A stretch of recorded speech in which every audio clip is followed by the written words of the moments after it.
Hey, this video contains some spoilers, so if you don't want to get pissed, I suggest you, I don't know, get out.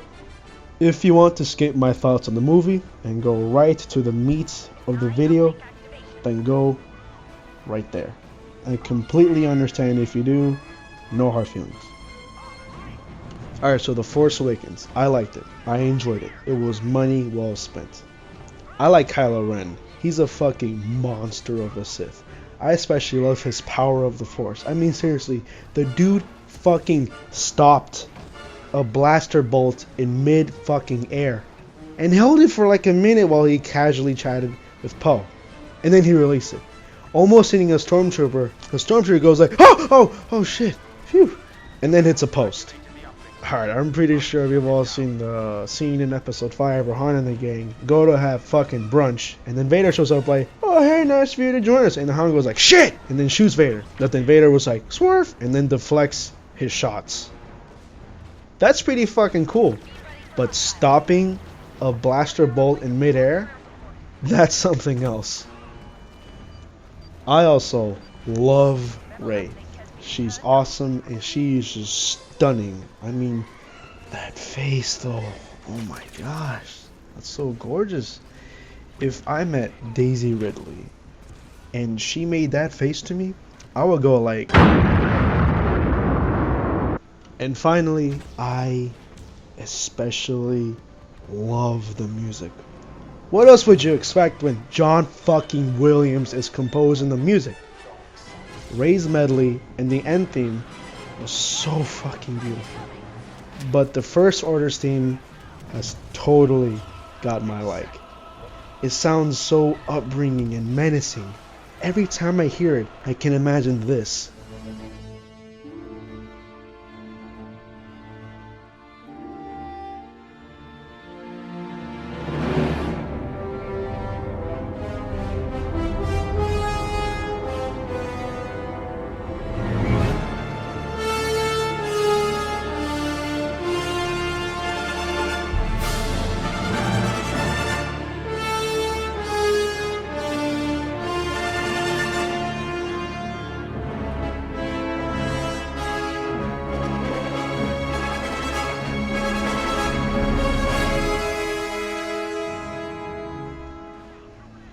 However, there was some things that I personally didn't like in the movie.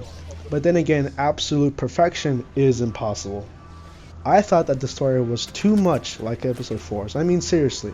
A droid has something that the bad guys want. The droid gets sent on a mission. Bad guys go to a desert planet to look for the droid. Bad guys go to a desert planet to look for the droid. The droid comes across the unsuspecting hero and brings them in their adventure. The hero and the droid escapes. Bad guys get super pissed and destroy shit with their super weapon. Bad guys find out where the good guys' base is and is going to destroy it. Good guys are like, fuck! We gotta attack now! And then sends a squadron of fighters to destroy the super weapon. The good guys destroy the super weapon against all odds.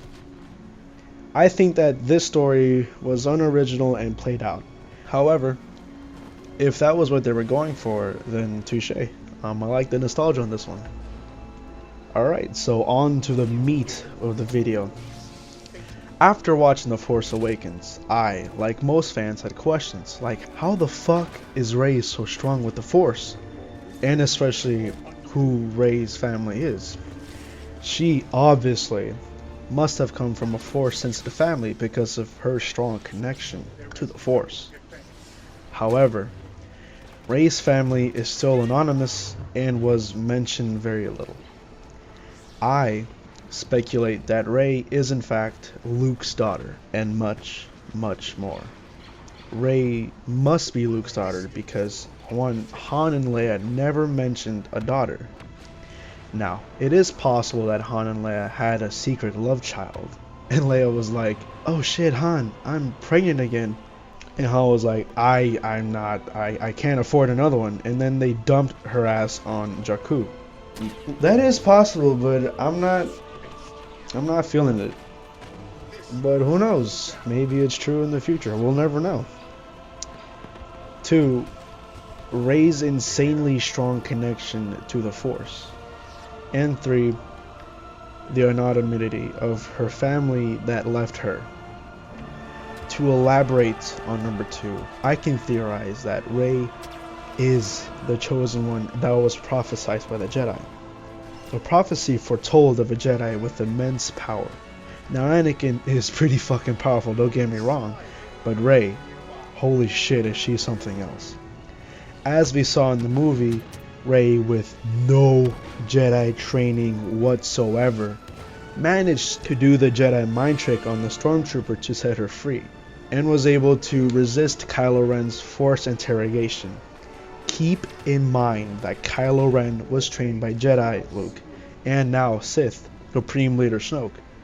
And we saw how strong Kylo is due to the fact that he stopped a blaster bolt in mid-air and held on to it while he had the chat with Poe. That takes some fucking skill with the Force. Now Rey, again with no Jedi training whatsoever, overpowered Kylo Ren's Force bow when she pulled Anakin's lightsaber to her hand. She went toe-to-toe with the trained Sith in lightsaber battle, and when they had the little stalemate, Kylo was like, "Oh hey, you're pretty good, but you need a master. Join me and I can show you the waves of the Force." And Rey was like, "Oh shit, that's right, the Force!" She paused, did a little Force meditation, and then basically bent him over, and with no lube, went balls deep. I believe that when Qui-Gon Jinn thought that Anakin was the chosen one, he misinterpreted it. What he really should have meant was, instead of Anakin being the chosen one was in Anakin, through his generation, or bloodline for short. The prophecy also foretold that the chosen one will end the Sith once and for all. Anakin does not meet this requirement anymore because there was still evil left after he killed Vader and Sidious, hence why the new trilogy exists. Knowing that the new trilogy exists, it is very possible that my theory is correct and Rey will fulfill the prophecy and destroy the Sith once and for all, and will bring the final chapter to Star Wars, unfortunately. Alright, that's pretty much it. I hope you guys like my theory. If you want, you can share your thoughts on it in the comments below. And as always, may the Force be with you.